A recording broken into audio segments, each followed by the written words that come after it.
friends, it's Awilda here. Thank you so much for joining me. So today we're going to be DIYing some tombstones for the front of our home. We have these leftover Dollar Tree tombstones. There are about 2 that were left from last year's decor. So we used that as an initial template for our tombstone creating, and then my middle daughter Alyssa decided she wanted to hand draw them and make them a little bit bigger.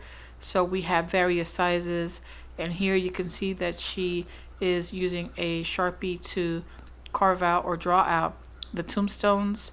She did initially hand write them, so she took a pencil and she marked it, as you can see there, and now she's going over with the Sharpie, so that way when we cut the tombstones out of this foam board we can see what we're doing.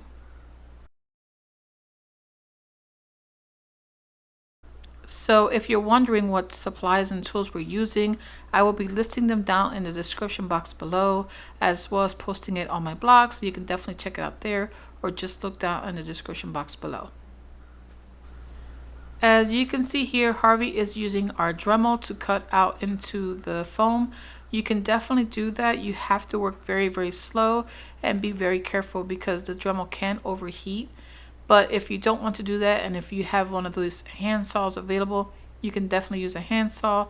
It is going to take a little more muscle power and a little more time for you to do this, but it is definitely doable.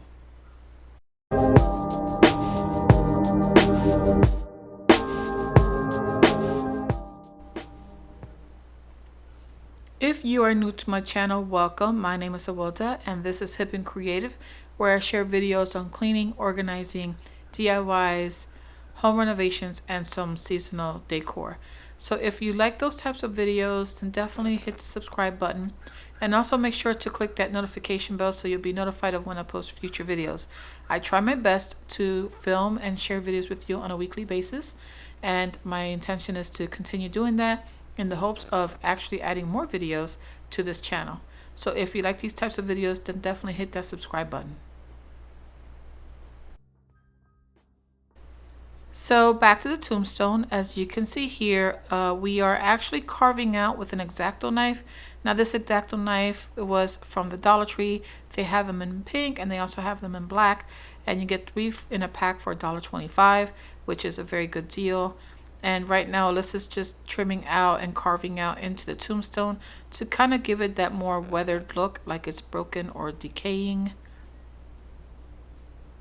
Now here you can see that I'm using a little bit more of a one of my cutting blades here. It is a little more precise. It kind of turns and twists here and there. I've had it for years and I honestly don't know where I bought it. I just remember having it. I decided to use it because we were writing out words onto the tombstone, and I thought to carve out the letters so that we can have them say different puns and different sayings on the various tombstones that we created. So like I said, this one here, I'm carving out the letters of Chris P. Bacon. I thought that was just a funny pun to put out there. We also hand painted and hand drew or hand wrote some of the letters, so not all of them are going to be carved out. Some are just going to be painted and some are going to be carved. So as you can see here, Harvey's just outlining the letters for the tombstone. Next, he's going to be using a Dremel to carve out the letters. It is super easy. You just have to take your time and not go too fast or too deep, and it'll look great.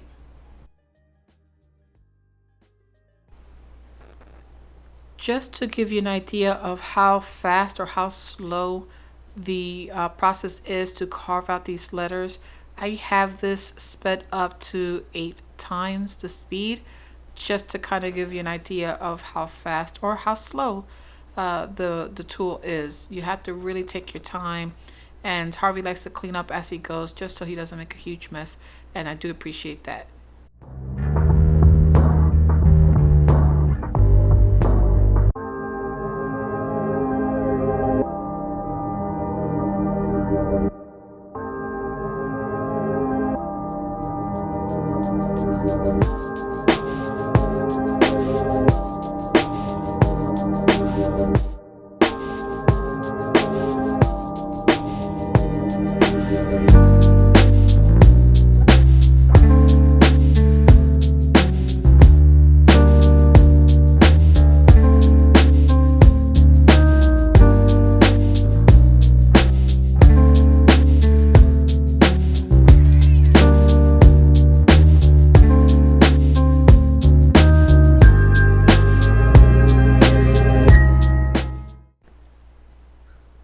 here I'm just using an inexpensive brush that I believe we purchased from the Dollar Tree, or it was in a pack, a multi-pack from Michael's.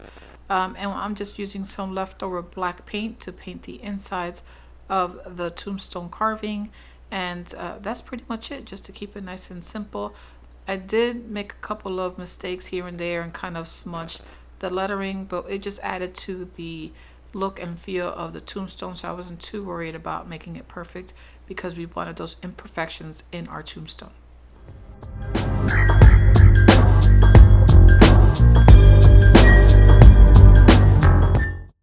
I just wanted to show you very quickly how we also did our painted version of these. Instead of just carving them out, we are just hand painting over some stencil paper, which we cut out of regular printer paper, and just kind of dabbed it on, allowed it to dry a little bit, and then peeled off the paper.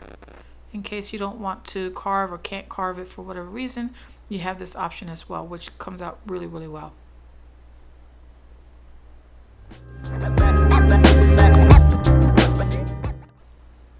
Since we had some leftover scrap wood, Harvey decided to take these pieces and make them into bases for our tombstone. You don't have to do this if you don't have any scrap wood, or if you prefer to keep it a little simpler. All you have to do is tape or stick a piece of dowel to the back of the tombstone and then carefully push that into the ground. If you have any soft dirt, or hammer it in and then tape the tombstone to the back. But Harvey had these extra pieces and he wanted to make them super sturdy, so we went with this route with some dowel rods, scrap wood, and glue.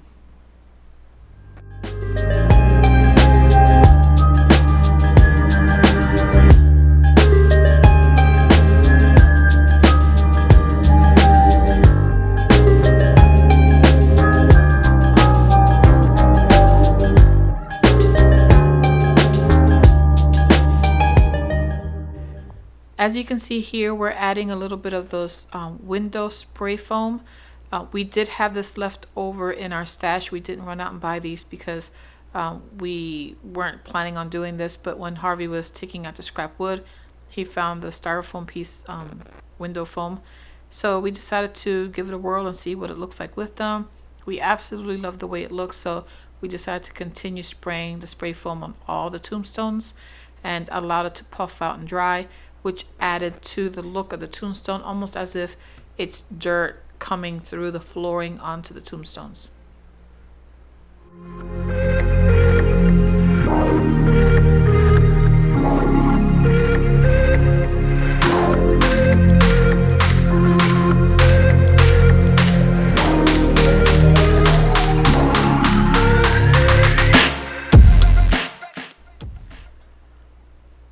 Once the spray foam was dry, we just took some paint. Here Alyssa is painting on some black and brown paint. You really can't tell in this lighting. It looks more like it's just all brown or all black, but we really did try to kind of make it look more authentic. In real life, in person, if you look at these tombstones, you can kind of tell the difference, but for some reason on camera it looks all like one color. But yeah, we're just here taking turns painting and kind of finishing up the spray foam itself, and then just adding a little bit finishing touches with some moss and some Mod Podge.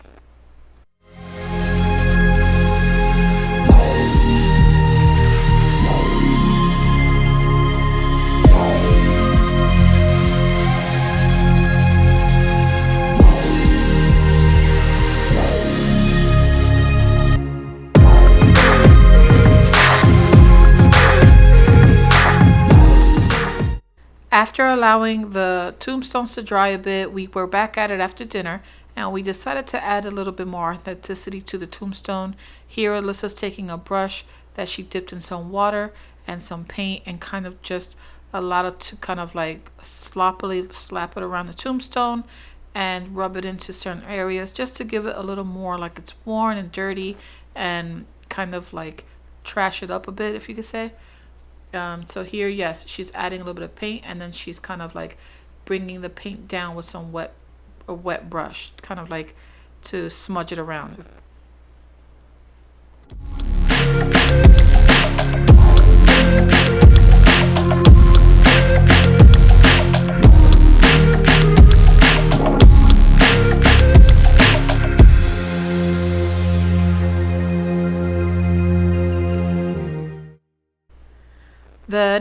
we decided to add the Mod Podge. I was going to do it the night before, but I was just really tired. It was a long day, and I decided to do it the next morning.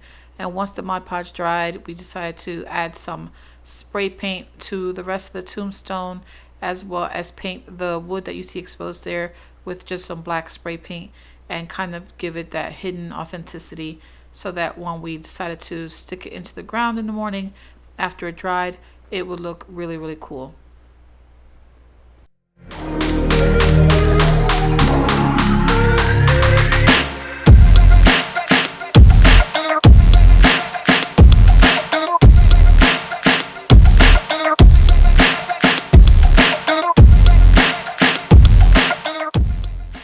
So here Harvey had drilled some holes into the wood pieces and is using some lawn stakes to stick it into the ground.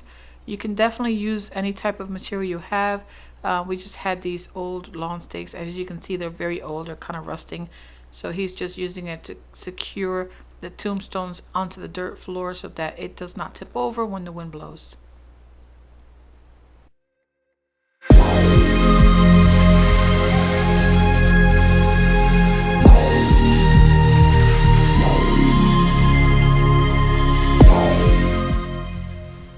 Once the tombstones were secure, Ava and I decided to decorate the rest of the front lawn. Here she's adding these little Dollar Tree spider fencing. We have them here, and then Harvey's going to be adding them to the front of the house just to kind of add a little more decorative touch to the rest of the house. And I noticed that the Dollar Tree now has them again this year, but they're a lot smaller, so I'm glad I purchased them when I did.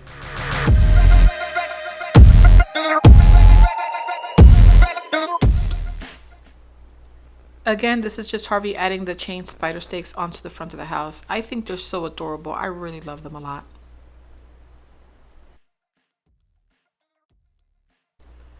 So here we are just finishing up the front of the porch. It was a beautiful day this day, so we decided to quickly decorate the front porch, and we're just showing you our pillows. The 2 sculpt pillows I bought a few years ago from Home Depot on clearance. They were 90% off. But to be honest, I don't remember the price. I just remember them being 90% off. And it was sometime in November when I purchased them last year. So here Ava's showing you these cute little ghosts. These are ghost pillows that we purchased from Amazon. And I will be linking those in my description box below. So if you're interested, you can definitely purchase those. Now the other ghost pillows you see behind Ava on the left, as well as the witch pillow, that was purchased from Walmart, I believe, and they were $5 a pillow. Here we are DIYing our own little ghost using the leftover tomato cage. I had bought 2 of these a couple years back for a different project that did not pan out, so since they've been sitting in my garage for some time, we decided to make our own little ghost like I've seen on social media like Instagram and TikTok. It is a super simple project. All you need to do is have a tomato cage. You take these styrofoam balls or any ball that you want to attach to the tomato cage with either tape or push it in like we did with the styrofoam ball. Then we had some leftover lights that were just sitting in our garage, so we took those bad boys out and just wrapped them around the tomato cage. Next we took an old sheet. This is an old sheet that I bought from Walmart a few years ago, or I believe last year. And since I wasn't using it, I did not want to cut it down, so we're trying to play around with the length and trying to see if we can kind of like strap it in and kind of do something with it without cutting it, just in case I need it for a future project. I would still have it. So we decided to wrap the one side of the ghost sheet, and then we zip tied that to itself, and then the front half of the ghost sheet we just kind of let it sit loosely in the front, so that it kind of still was able to have that ghost silhouette, and also when the wind blew it, it could still ruffle around and move about without being just one stiff little form in the front of the house.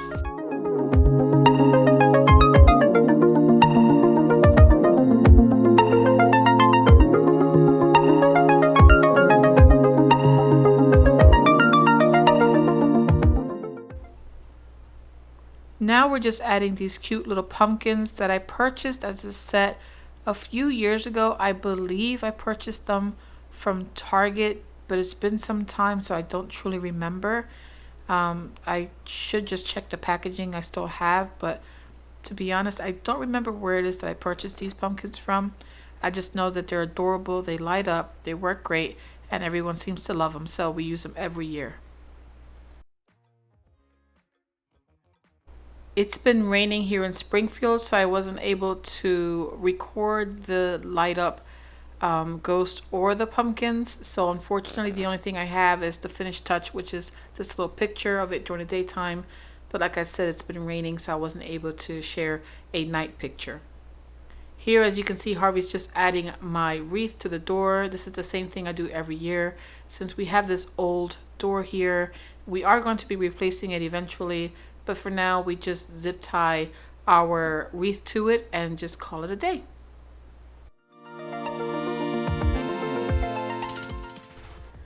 So now we're just adding the finishing touches with this pumpkin, that trick-or-treat sign, as well as this hello mat. Now the trick-or-treat sign was something that Harvey made for me. It's double-sided.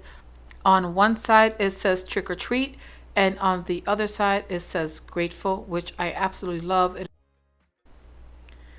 This floor mat here with the ghost that says hello, that is from Aldi's. I purchased it for $8 last week, so it was a perfect addition to my front patio.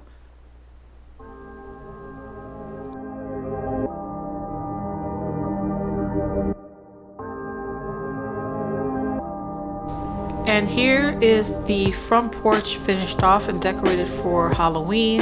I absolutely love how cute the front porch looks. It is so fun to decorate, especially when my family helps me out. It makes me feel special that they care enough to take time out of their day to help me decorate for any holiday. So every time I decorate, I always have fond memories of them helping me with every little aspect of my decor. So that is everything for this video, guys. I hope you liked it. If you did, please make sure to leave me a thumbs up. And if you're new to my channel, make sure to subscribe and also click that notification bell so you'll be notified of when I post future videos. If you have any comments, definitely leave them down below. I will answer any questions you may have. And if you have any suggestions for a video you'd like to see in the future, please let me know as well. I would love to accommodate that for you. Until next time, guys, I hope you all stay safe. God bless, and I'll see you all on the next video. Bye.